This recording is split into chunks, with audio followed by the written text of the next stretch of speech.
जे भारत वर्ष रे जेतेबेले गणतांत्रिक पद्धति रे शासन चलिला बा पार्लियामेंट्री डेमोक्रेसी चलिला सेतेबेले पार्लियामेंट 136 दिन 140 दिन चलुला बर्तमान 40 दिन भी चली पारु नाही एवं भारत वर्षर विभिन्न राज्य रे विधानसभा माने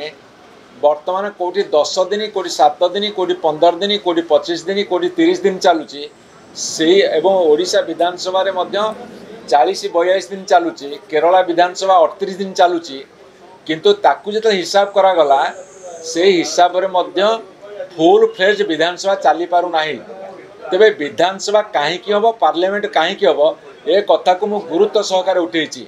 उठेबार आवश्यकता अछि जे एमपी हबो जे एमएलए हबो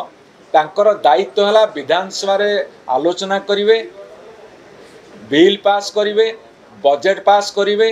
एवं तल स्तर रे पैसा खर्च होउछि नै तो तदारक करिवे ए समस्त दायित्व निर्वाह करिवा कथा एमपी एमएलए मानकर मिनिस्टर मानकर किंतु भारत वर्ष रे से भली वर्तमान हौ नाही।